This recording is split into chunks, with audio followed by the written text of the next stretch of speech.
Querido Padre Christian, queridos irmãos e irmãs, queria só me apresentar brevemente, um pouquinho melhor.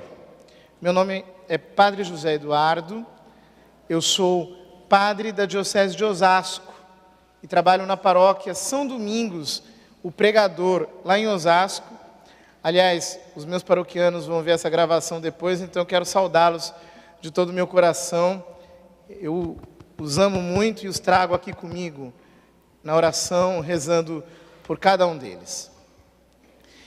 E, dentre outras coisas, eu sou professor de teologia moral. Eu me formei, me doutorei nessa área da teologia lá em Roma.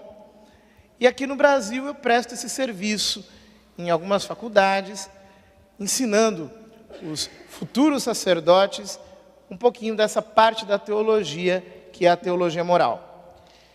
E desde 2013, acabou acontecendo que eu me envolvi nesse debate sobre a ideologia de gênero e nem pensava em fazer isso.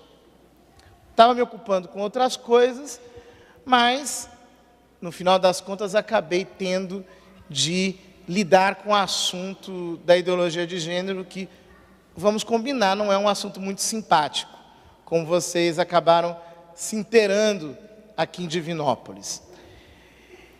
Mas vamos começar com o Evangelho da missa de hoje.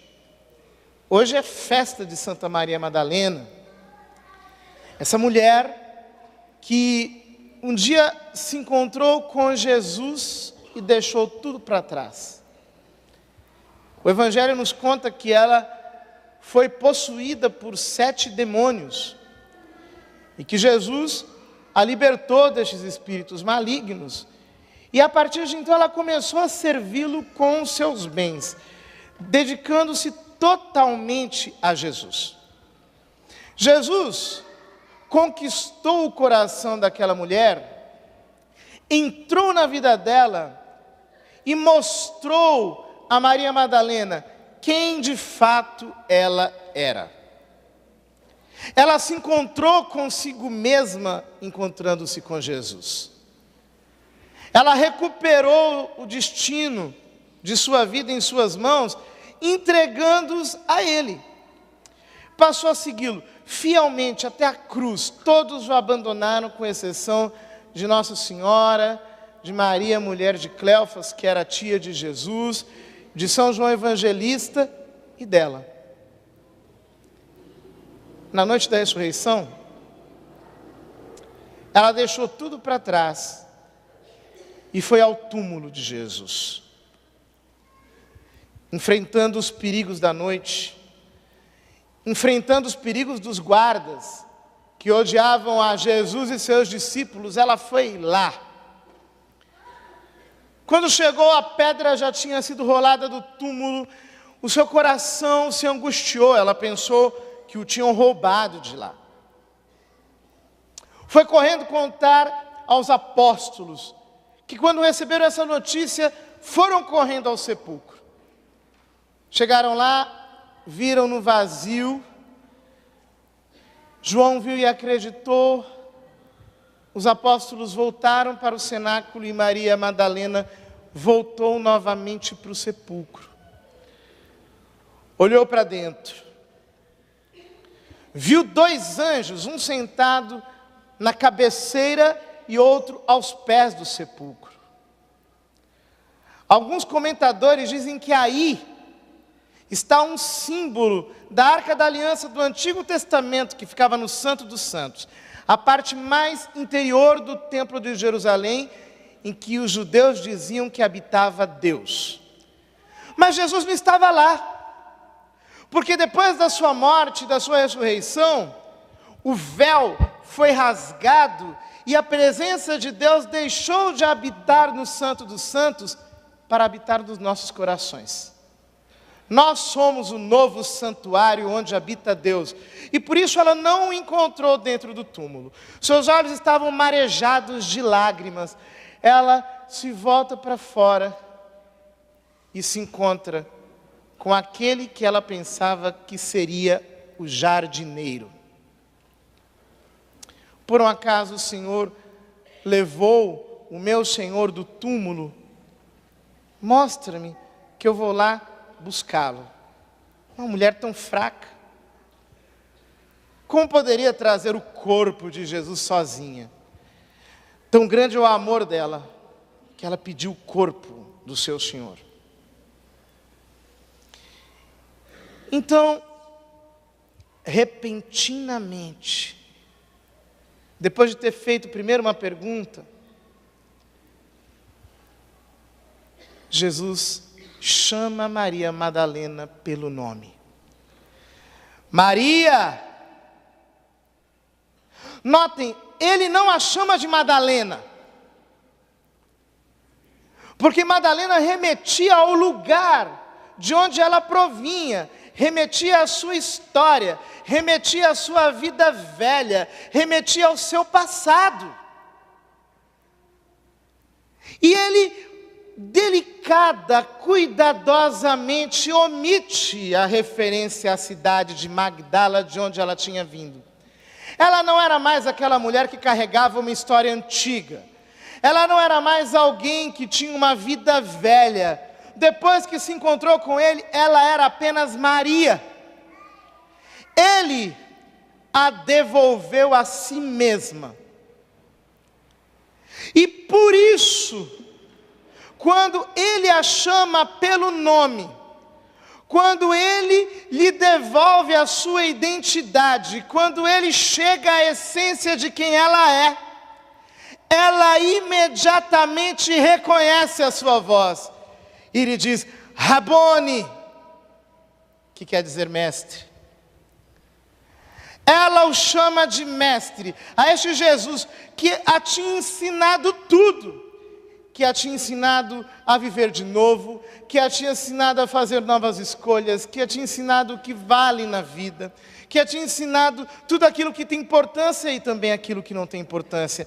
Aquele Jesus que lhe tinha ensinado a essência do que é viver, do que é morrer e do que nós devemos deixar para trás e de para onde nós devemos olhar. Aquele Jesus que devolveu a Madalena, Maria. E que a fez redescobrir a sua verdadeira identidade. Porque para Deus, você tem uma identidade. A Escritura diz que Ele tem o nosso nome gravado na palma da sua mão. A Escritura diz que Ele sabe quem nós somos. A Escritura diz que lá no sepulcro, Ele te chama pelo nome para uma vida nova. Deus se preocupa com a nossa identidade e eu diria, com a nossa individualidade, com quem nós somos de verdade. Isso por um motivo. Porque lá para Moisés, no alto do Monte Sinai, ele se apresentou como aquele que é. Eu sou aquele que é, Deus é. E quando ele diz eu sou aquele que é, o que ele está dizendo é que ele possui por propriedade o ser. Ele é por essência, ele é Deus. Mas você e eu somos alguém. E alguém que é amado como tal. Você é amado individualmente por Deus. Eu me lembro que uma vez, um amigo de seminário me contava encantado que ele tinha descoberto algo muito simples na sua vida. Que quando entrava na capela, ele poderia fazer uma genuflexão e dizer para Jesus assim: sou eu, Jesus. Sou eu, o fulano. Sou eu. Não é outro, sou eu. Eu tenho uma identidade.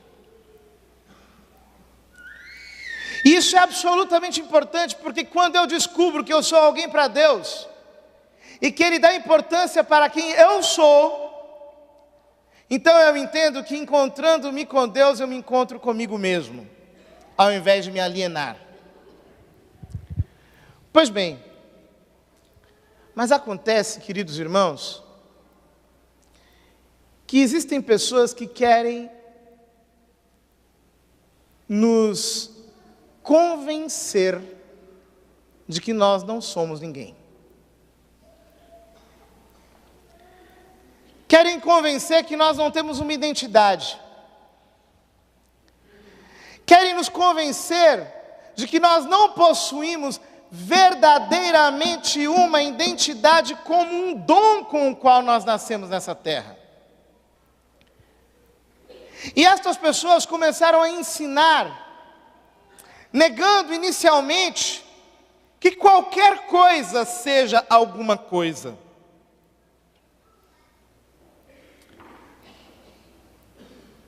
Na metade do século XX surgiu uma galera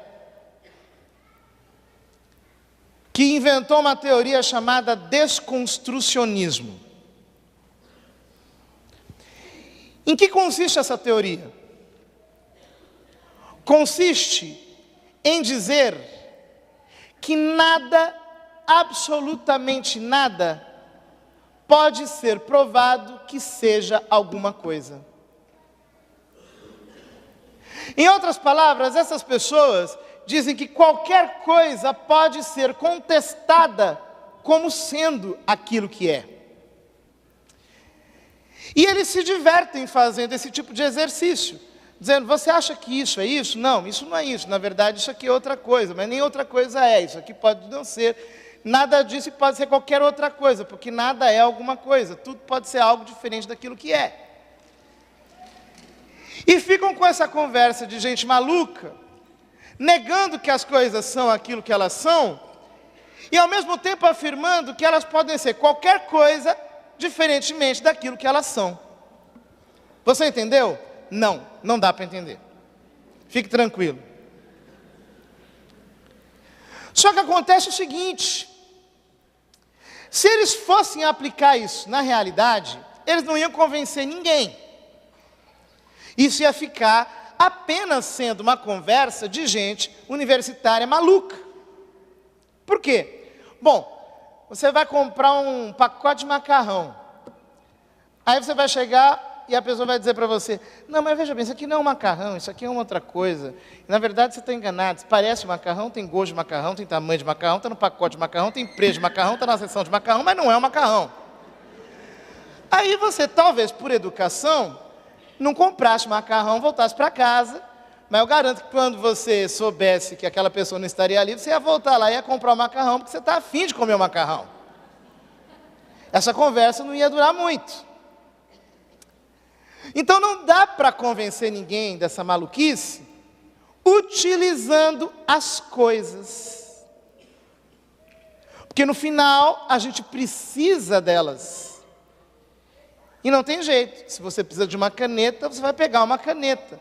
Não adianta alguém dizer, não, essa caneta não é uma caneta, parece uma caneta, tem cor de caneta, tem tamanho de caneta, escreve com uma caneta, funciona com uma caneta, mas não é uma caneta.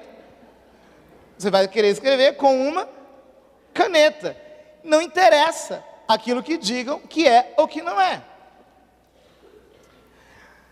Mas eles inventaram um modo para que este tipo de ideia entrasse na nossa cabeça. E o modo é aquilo que nós chamamos de ideologia do gênero. Ou seja, você é homem, tem corpo de homem, parece um homem, fala que nem um homem, tem o DNA de um homem, mas você não é homem.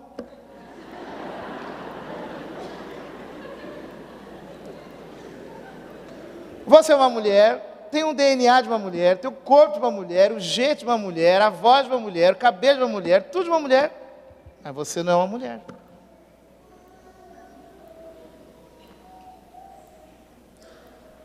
E não interessa as mudanças anatômicas que a gente faça. Você pode fazer cirurgia, mudar a voz. No meu caso, eu tinha que colocar uma peruca. Você pode fazer qualquer tipo de alteração física que você quiser fazer. Mas é o seguinte, meu filho, a tua identidade sexual está em cada célula do teu corpo. Não tem jeito. Você pode morrer. Daqui a 500 anos, podem pegar um resto mortal teu, vão fazer uma análise química e vão dizer, esse aqui é um corpo de um homem. E não apenas na análise química, mas inclusive pela própria constituição óssea. Né? O pessoal que estuda medicina legal sabe, você pega lá um corpo todo carbonizado, você identifica pela arcada dentária que é um homem ou que é uma mulher, pelo crânio, porque todo o nosso corpo é masculino ou feminino.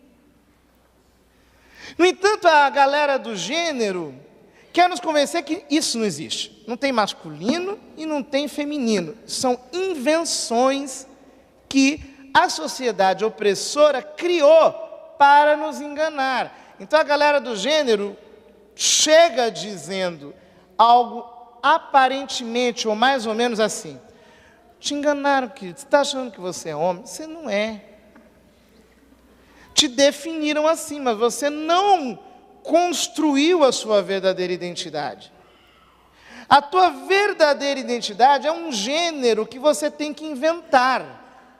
Um gênero único, exclusivo, individual, interior. Algo que você precisa criar dentro de você para descobrir o seu verdadeiro eu.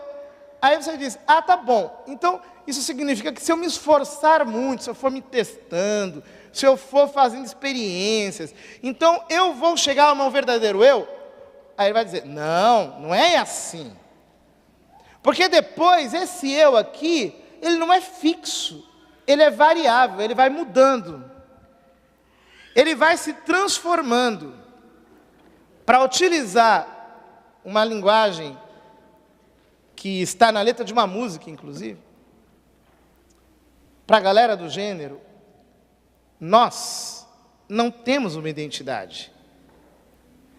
Nós precisamos inventar uma identidade, e essa identidade inventada é uma metamorfose ambulante. Nem essa identidade é fixa. Nem ela pode ser conhecida. Nem ela pode ser, de algum modo, definida em termos estáveis. Vocês estão entendendo? Estão entendendo? É complicado esse negócio, né? A gente não está muito acostumado com isso daí. Só que, vamos combinar, isso aqui não vai convencer você, né?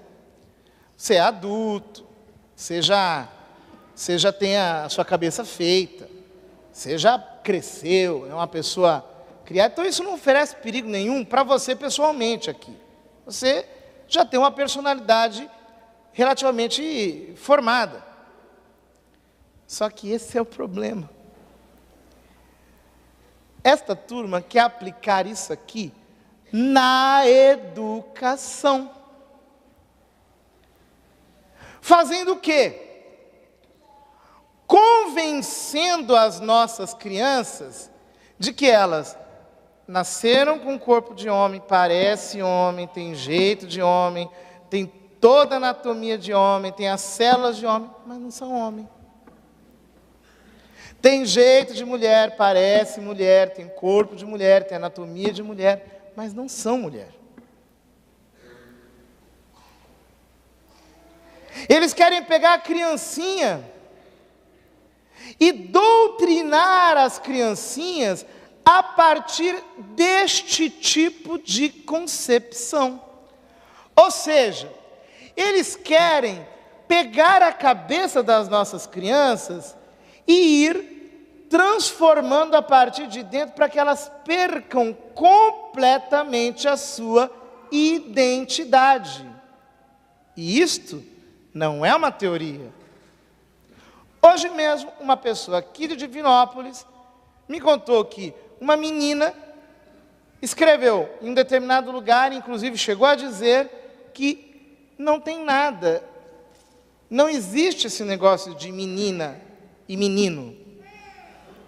Um menino pode ser uma menina. E uma menina pode ser um menino. Uma criança aqui de Divinópolis. Isso está acontecendo em vários lugares do mundo. Essa turma quer impor isso pela via da lei. Quer impor pela via da lei. Por quê? Uma vez que isso se transforma em lei, torna-se parte da grade curricular. Aí não tem jeito. Aí o professor tem que ensinar, o aluno tem que se adequar e os pais não podem fazer nada. Por exemplo, na Alemanha, aconteceu o caso de que uma escola estava ensinando os filhos de um casal, segundo a ideologia de gênero, quer dizer, acabando com a identidade das crianças. E aí os pais disseram, nós não vamos mandar mais o nosso filho para a aula de educação sexual. Sabe o que aconteceu com os pais? Foram para a cadeia. Eles pegam as crianças e querem pegá-las já na tenra idade. Eles querem adulterar a cabeça das nossas criancinhas desde que elas são pequenas, para perverterem toda a próxima geração. Aí você vai me perguntar assim, nossa, que coisa terrível. Isso está acontecendo? Sim, está acontecendo. E olha, aqui em Divinópolis vocês estão de parabéns, porque vocês conseguiram convencer os vereadores a solicitarem o veto ao prefeito. Isso graças ao trabalho corajoso do padre Shankar, do padre Christian, da doutora Andréia, que está aqui também, e do bispo Dom José Carlos, que merece uma salva de palmas.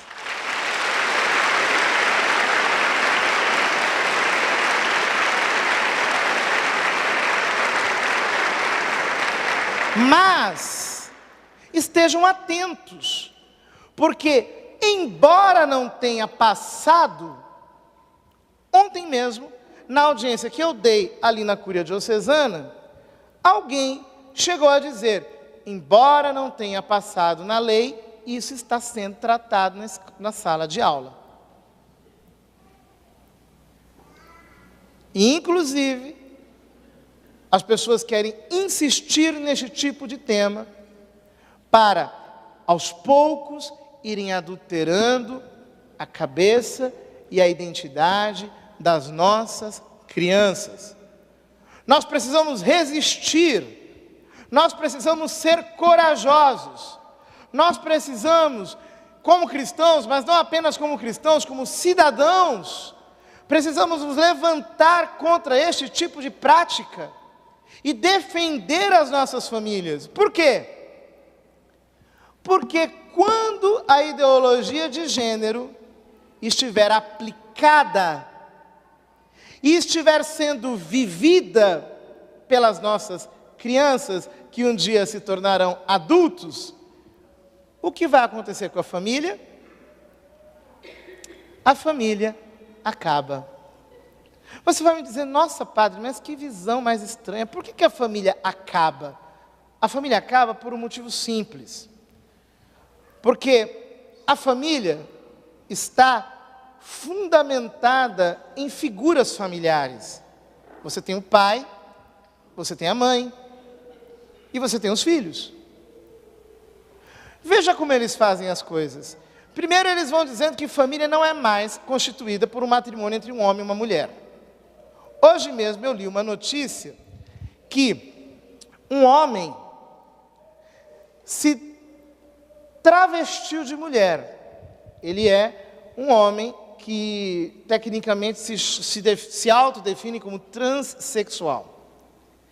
E uma mulher se travestiu em homem.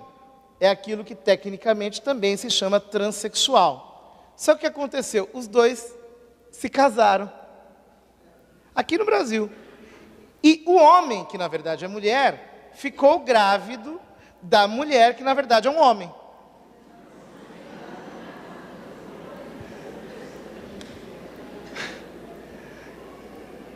Falem para mim, se esse tipo de comportamento se vai alastrando pela sociedade, pela via da doutrinação, pela via da indução, notem, nós não estamos falando de fenômenos que podem surgir espontaneamente e que são pessoas que merecem o nosso respeito. Nós estamos falando da técnica de tentar induzir as crianças para comportamentos deste tipo. O que é que vai acontecer com a família? A família vai se tornar não uma figura estável, fundada sobre identidades naturais e fixas. Mas a família se tornará um arranjo meramente jurídico. Você pode pegar aqui pessoas, quaisquer, dar um laço em torno delas e dizer, isso aqui é uma família. Qualquer coisa vai virar uma família. Pensa comigo. Se qualquer coisa pode virar uma família, logo, a família em si já não é mais nenhuma coisa. Olha o desconstrucionismo aplicado nas famílias. Isso aqui parece uma família, tem jeito de família, se comporta como uma família, mas não é uma família. E aquilo ali não parece uma família, não tem nada de família, não tem jeito de família, não tem anatomia, não tem corpo, não tem absolutamente nada, mas é uma família. E assim você vai confundindo a sociedade de tal modo que, se qualquer tipo de união pode ser uma família, a família já perde toda a sua verdadeira essência e todo o seu modo de ser. Mas eles não param por aí. Eles vão mais longe. Então, primeiro, qualquer um pode se casar com qualquer um, não importa se é homem ou se é mulher. Qualquer tipo de união pode constituir uma família, não importa de que natureza seja. E depois você começa a convencer as pessoas que elas já não têm mais natureza. Que homem não é homem, que mulher não é mulher, e que qualquer indivíduo da sociedade pode se declarar como qualquer tipo de identidade, como qualquer gênero, para utilizar a linguagem deles, e, mais uma vez, você tem a vitória desse tipo de concepção que vai acabando com a nossa cabeça e vai acabando com a realidade tal como ela é. Estão percebendo o perigo? Estão percebendo como isso prejudica e vai à raiz das nossas famílias, destruindo a sua essência? Pois bem, mas você vai me perguntar assim, por que essas pessoas estão fazendo isso? Eles querem só isso? Não, meus queridos, a coisa vai mais longe. Por quê? Veja bem, se alguém chegasse para você e dissesse assim, Dona Maria, você vai educar o Joãozinho como se ele fosse uma menina, você educaria o Joãozinho como se ele fosse uma menina? Sim ou não? Você não faria isso. Por que você não faria isso? Porque você ama o seu filho. E você quer que ele se aceite como ele é. E você não quer que ele se rejeite. Quando ele nasceu, você foi fazer um ultrassom e perguntou, doutor, o que é? É menino ou menina? Ah, é menino. Ah, vou botar nele o nome de Joãozinho. Ah, que beleza, vai torcer para o quê? Vai torcer para esse time, para aquele outro. Vou comprar um carrinho para ele, vou educar como menino. Porque é o que ele é. Eu não vou tentar manipular a sua personalidade e eu não vou tentar de nenhum modo tentar convencê-lo que ele não é aquilo que ele é. Você o ama. Mas a escola não ama o seu filho. O Estado não ama o seu filho. Então, eles podem fazer isso. O sistema educacional pode alterar a personalidade do seu filho. Pode. Sobretudo, se você o entrega para o Estado de mão beijada, ele pode fazer com o seu filho o que ele quiser. Portanto, Qual é o verdadeiro interesse? Eles estão fazendo um teste para ver se eles conseguem tirar essa criança de você. Eles estão fazendo uma queda de braço. A queda de braço é: quem é que educa? Quem educa é a família? Ou quem educa é o Estado, a sociedade? Se for a família, então isso não prospera. Mas se for o Estado, como estes valores estão por trás dos interesses do Estado, então isto começa a prevalecer. Portanto, eu queria que você se desse conta da queda de braço que está acontecendo neste momento debaixo dos nossos olhos. Eles estão tentando educar os nossos filhos, e como eu digo sempre, escola escolariza, mas família educa. Não é a escola que educa, é a família. No entanto, o que acontece é que nós nos acostumamos a entregar as crianças para a escola desde criancinhas. A gente adora entregar criança para os outros. Criança chora, criança dá trabalho, criança ocupa o tempo, e a gente não tem muita paciência com isso. Manda para a escolinha, alguém vai cuidar dele. E aí o que acontece? Você entrega o seu filho para a escolinha, e como eu disse ontem, é um absurdo que um pai de família saiba toda a escalação do seu time de futebol e não saiba sequer o nome dos professores do seu filho. Você está entregando o teu filho para uma escola que você não conhece. Você não sabe quem são eles. Você não sabe que valores eles estão transmitindo. Você não sabe que princípios estão transmitindo. Eles sabem disso. Então, eles estão tentando tirar o seu filho de você. Por quê? Por um motivo simples. Porque na hora que ele tira o seu filho de você, ele pode educá-lo como quiser para ser um cidadão assim como ele quiser. Pergunto para vocês, se eu, olhando para mim mesmo, digo assim: eu não sei se eu sou homem, não sei se eu sou mulher, eu vou me educar assim, de um jeito completamente, como dizem eles, queer em inglês, estranho, esquisito, para virar qualquer coisa que venha me tornar? Eu vou me liberar para virar qualquer coisa que nem eu sei o que é? Se eu não sei nem o que eu sou, portanto, por que eu vou acreditar que as coisas são como elas são? Por que eu vou acreditar que existe verdade, que existe bem ou mal? Se eu não sou capaz de saber nem quem eu sou, meu querido, como é que eu vou acreditar que Deus existe? Como é que eu vou acreditar que Ele me ama, se nem eu sei quem eu sou e, portanto, eu não posso me amar, porque eu não sou ninguém? Se eu perdi a capacidade de me conhecer, como é que eu vou saber que Jesus está na Eucaristia? Fala para mim. Como é que essa criança vai entender que ele se tornou homem no ventre da Virgem Maria, que era uma mulher, e que concebeu pela ação do Espírito Santo, e que ele deu a vida na cruz para nos salvar? Se ele não consegue acreditar nem em quem ele é, como é que ele vai acreditar que existem valores morais, que existem princípios éticos, que existem normas que vão nos orientando ao longo da nossa vida, uma sabedoria que nós aprendemos de geração em geração? Como é que eles vão acreditar que o que você está dizendo é verdade ou é mentira? Como é que eles vão acreditar que eles precisam ter uma vida estável, segura, como a gente tem na família? Como é que eles vão acreditar em qualquer coisa? Como é que eles vão acreditar no Evangelho? Eles não vão acreditar em mais nada.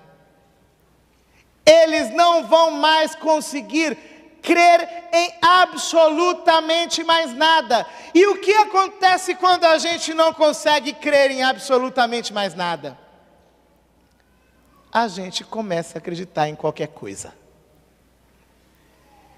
E aí chega a mídia, chega a televisão, chega a autoridade política, chega não sei quem, chega qualquer bobão e nos convence de qualquer bobeira. Se você não consegue mais acreditar em nada, você se torna absolutamente vulnerável. Você não resiste a mais nada. Você se torna um ser idiotizado, totalmente manipulável por aquele que chegar com a conversa mais mole, com um papo mais articulado, orquestrado, preparado para te enganar. Você se torna enganável. E quando você se torna enganável, o que acontece?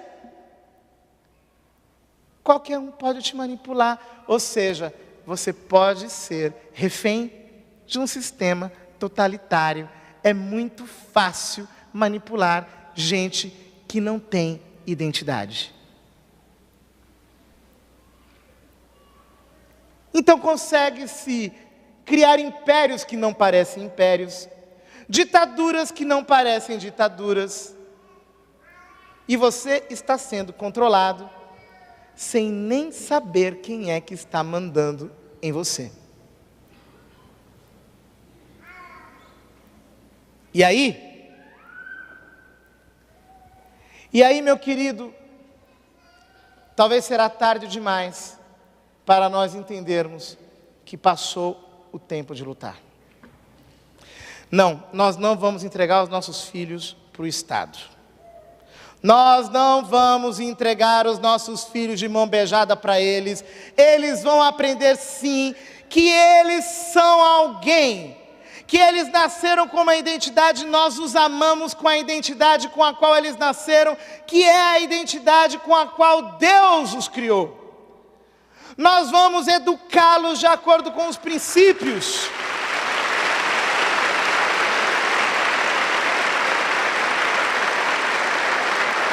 Nós vamos educá-los de acordo com os princípios morais que nós aprendemos dos nossos pais.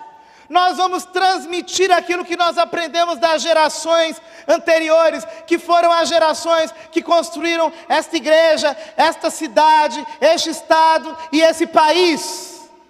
Não, nós não renunciaremos a lutar. Eles podem saber de uma coisa: nesta terra há uma igreja, e ela não vai desistir de lutar pelos seus filhos.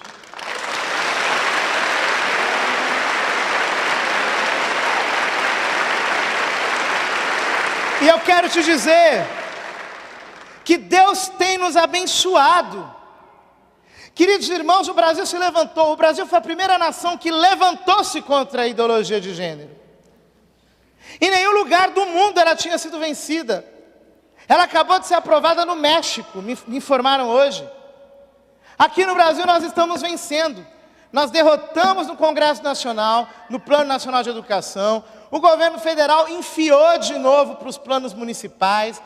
Dos 5.600 municípios que já votaram, em 3.500 o plano municipal já foi aprovado. E nestes 3.500 municípios em que foi aprovado o plano municipal de educação, estava lá o povo, as famílias estavam nas câmaras, e nós vencemos em 98% dos municípios.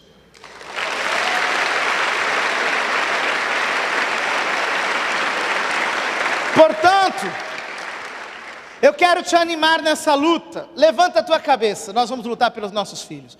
Nós vamos entrar nas escolas. Fale com as pessoas sobre educação. Fale sobre ideologia de gênero. Vamos abrir os olhos dos cidadãos dessa cidade. Vamos lançar uma onda que vai contagiar todo esse estado e todo esse país. Nós dizemos não à tentativa de manipulação da personalidade das nossas crianças. Nós dizemos não a essa tentativa de engenharia social. Nós resistiremos até o fim. E eu digo mais, com as bênçãos de Deus e de Nossa Senhora, nós venceremos.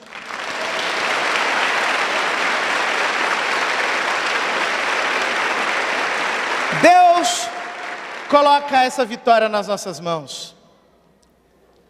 E se nós lutarmos, nós veremos o Brasil ser um instrumento da divina providência para restaurar os altares de Deus em todas as famílias da terra.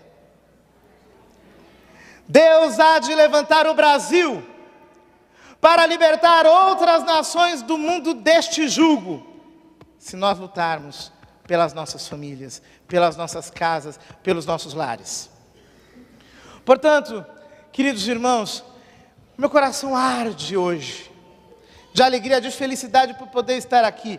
Me perdoe se talvez eu fui falando e não é um tema muito fácil, é um pouco complicado, vocês não estão acostumados com esse tipo de linguagem, é meio difícil fazer um raciocínio assim, pode parecer algo pouco interessante, mas eu quero te dizer que tem gente quebrando a cabeça, tramando contra nós. Nós hoje podemos usar a nossa cabeça iluminada pelo Espírito Santo para desfazer e desmascarar estes sofismas enganadores. Que Deus possa nos abençoar, que Ele de fato nos use para abrir os olhos de tantas pessoas desinformadas e que nessa cidade de Divinópolis, que leva o nome do Divino Espírito Santo, possa se levantar um povo cheio do fogo de Deus, que irá mostrar às famílias que agora chegou a hora da família. Agora chegou a hora de retomarmos os nossos filhos em nossas mãos, chegou a hora de mostrarmos ao mundo que Deus se fez família, para que também nós pudéssemos, como família, chegar até Ele.